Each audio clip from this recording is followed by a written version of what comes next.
3 തരത്തിൽ അതിനെ വ്യാഖ്യാനിക്കാം. അതായത് മറ്റുള്ളവരുടെ തെറ്റിൽ നിന്ന് സ്വയം പാഠം പഠിക്കുന്നവൻ വളരെ ബുദ്ധിമാനാണ്.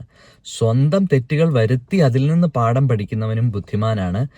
സ്വന്തം തെറ്റുകൾ ഉണ്ടാക്കിയിട്ടും വീണ്ടും വീണ്ടും പാഠം പഠിക്കാതെ തെറ്റുകൾ ആവർത്തിക്കുന്നവൻ വലിയ മണ്ടനാണ്. കേരളത്തിലാവട്ടെ, അയർലൻഡിലാവട്ടെ, യൂറോപ്പിലുടനീളമൊക്കെ ആവട്ടെ, കൂട്ട് ബിസിനസ്സുകൾ നമുക്ക് പലപ്പോഴും വളരെയധികം വിശ്വസനീയമായിരിക്കും. ഈ സ്റ്റാഫുകൾ എല്ലാവരും തന്നെ, പല സ്റ്റാഫുകളും അങ്ങനെ കണ്ണടച്ച് അവരെ വിശ്വസിച്ച് അവസാനം ചതിയിൽ പെട്ടുപോകുന്ന അവസ്ഥ നമുക്ക് കാണാവുന്ന ഒരു കാര്യമാണ്. ഇതിൽ നിന്ന് നമ്മൾ എന്താണ് പഠിക്കേണ്ടത്? അതായത് നമ്മുടെ പ്രശസ്ത നടൻ കൃഷ്ണകുമാറും അദ്ദേഹത്തിൻ്റെ 4 മക്കളും അദ്ദേഹത്തിൻ്റെ വൈഫും ഒക്കെ തന്നെ എല്ലാവർക്കും യൂട്യൂബ് ചാനൽ ഉള്ളത് കൊണ്ടൊക്കെ തന്നെ ലോകത്തെമ്പാടുമുള്ള മലയാളികൾക്ക് അവരെ അറിയാം. അതുകൊണ്ട് തന്നെ അവരുടെ ഒരു ഇഷ്യൂ വന്നപ്പോൾ ലോകം മൊത്തം അവരെ കാണുകയാണ്. അത് വളരെ വിചിത്രമാണ്. എന്നാൽ സാധാരണയായി ബിസിനസ്സിലൊക്കെ സംഭവിക്കാവുന്ന ഒരു കാര്യം തന്നെയാണ്. അത് എങ്ങനെ സംഭവിച്ചു, അത് എങ്ങനെ അവോയ്ഡ് ചെയ്യാം, ഈ തുടങ്ങിയ കാര്യങ്ങളാണ് നമ്മൾ ഇന്നത്തെ വീഡിയോയിലൂടെ ചർച്ച ചെയ്യുന്നത്. പുതിയ വീഡിയോയിലേക്ക് സ്വാഗതം.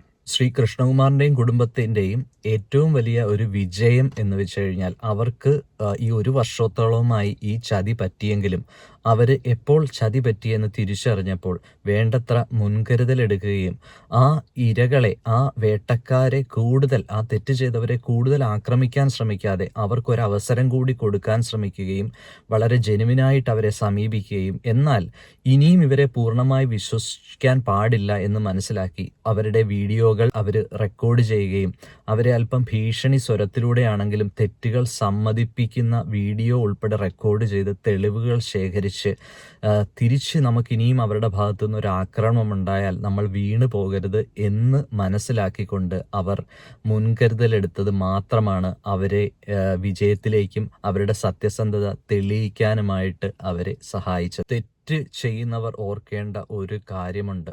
ഇന്നല്ലെങ്കിൽ നാളെ നമ്മൾ പിടിക്കപ്പെടുക തന്നെ ചെയ്യും. കിടന്നിടത്ത് കിടന്ന് വീണ്ടും ഉരുളുകയാണ് തെറ്റ് ചെയ്തവർ ശ്രമിച്ചത്. അതുവഴി അവർ തന്നെ അവരുടെ കുഴി തോണ്ടുകയായിരുന്നു. ഈ ഒരു ഇഷ്യൂവിനെ പറ്റി ഞാൻ അധികം വിവരിക്കുന്നില്ല. നിങ്ങളേവരും മനസ്സിലാക്കി കാണും.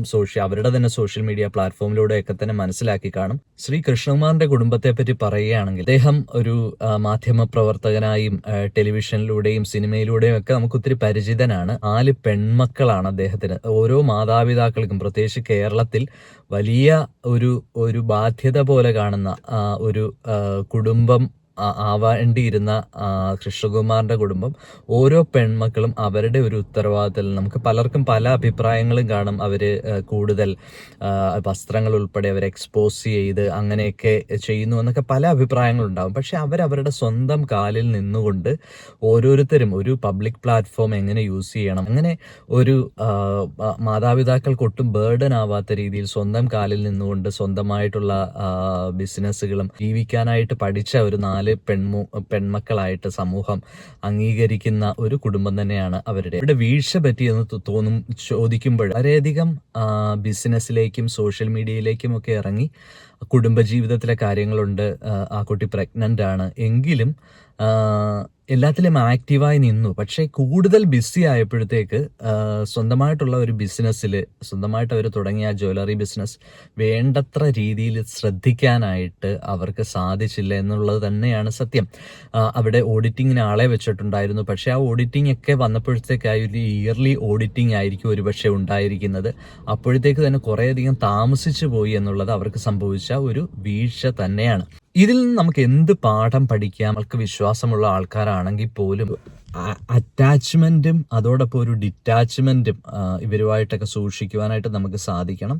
അവരെ വിശ്വസിക്കുന്നതോടൊപ്പം അവർക്ക് സ്വാതന്ത്ര്യം കൊടുക്കുന്നതിനോടൊപ്പം സ്വന്തമായിട്ട് ഒന്ന് മോണിറ്റർ ചെയ്യാനും ഉള്ള ഒരു സമയം, ഒരു സാഹചര്യം നമ്മൾ കണ്ടെത്തുകയും വേണം എന്നുള്ളത് നമ്മൾ ശ്രീ കൃഷ്ണകുമാറിനും കുടുംബത്തിനും ഉണ്ടായ ഈ ഒരു പ്രോബ്ലത്തിൽ നിന്ന് നമുക്ക് പഠിക്കാവുന്ന ഒരു പാഠമാണ്.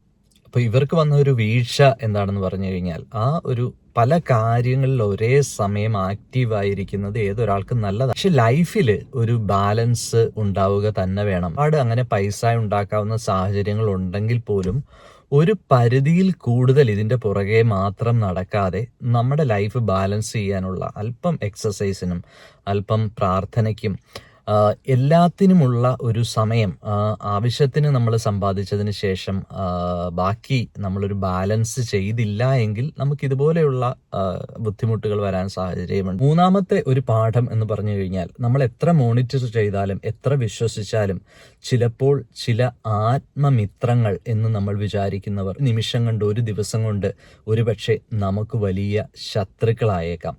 ഏറ്റവും വലിയ റിലേഷൻഷിപ്പ്, അത് ലവർ ആവട്ടെ, സ്വന്തം പാർട്ട്ണർ ആവട്ടെ, ആരാവട്ടെ, ഒരു പക്ഷേ ഒരു ദിവസം കൊണ്ട് അവര് നമ്മളെ വേർപിരിയുന്ന വക്കിലെത്തിയേക്കാം. പക്ഷേ നമ്മുടെ ജീവിതം നമുക്ക് വളരെ പ്രധാനപ്പെട്ടതാണ് എന്ന് മനസ്സിലാക്കാതെ ഇതുപോലെയുള്ള വലിയ പ്രശ്നങ്ങളെ നേരിടുമ്പോൾ ജീവിതം അവസാനിപ്പിക്കുന്നവരുണ്ടാകാം. പക്ഷേ ഒരു കാര്യം പ്രത്യേകം ഓർക്കണം, പ്രതിസന്ധി, എന്ത് വലിയ പ്രതിസന്ധി ഘട്ടമുണ്ടെങ്കിലും ഇതും കടന്നു പോകും എന്നുള്ള ഒരു വിശ്വാസം നമുക്കുണ്ടെങ്കിൽ എന്ത് പ്രശ്നവും അല്പം കാലതാമസം എടുത്തിട്ടാണെങ്കിലും അത് കടന്നു പോകും. നമ്മൾ അതിജീവിക്കും. നമ്മളെ ചതിച്ചവർക്കൊക്കെ നമ്മുടെ ജീവിതം നശിപ്പിക്കുന്നതിലൂടെ അല്ല, ഒരു മധുര പ്രതികാരത്തിലൂടെയാണ് മറുപടി കൊടുക്കേണ്ടത്. നമ്മുടെ ഉയർച്ചയിലൂടെയാണ് മറുപടി കൊടുക്കേണ്ടത്. അതിന് നമ്മൾ കാത്തിരിക്കേണ്ടി വരും. അതിന് കുറെ സമയമെടുത്തെന്ന് വരും. പക്ഷേ കാത്തിരിക്കുന്നവർക്ക്, സ്വന്തം തകർച്ചയെ ചവിട്ടുപടിയാക്കുന്നവർക്ക് ഉറപ്പായിട്ടും വിജയമുണ്ട്. മറ്റുള്ളവരുടെ തെറ്റിൽ നിന്ന് സ്വയം പാഠം പഠിക്കുന്നവൻ വളരെ ബുദ്ധിമാനാണ്. സ്വന്തം തെറ്റുകൾ വരുത്തി അതിൽ നിന്ന് പാഠം പഠിക്കുന്നവനും ബുദ്ധിമാനാണ്. സ്വന്തം തെറ്റുകൾ ഉണ്ടാക്കിയിട്ടും വീണ്ടും വീണ്ടും പാഠം പഠിക്കാതെ തെറ്റുകൾ ആവർത്തിക്കുന്നവൻ വലിയ മണ്ടനാണ്. ഇതിൽ നമ്മൾ ഏതാണ് എന്ന് സ്വയം വിലയിരുത്താം. Thanks for watching. നന്ദി, നമസ്കാരം.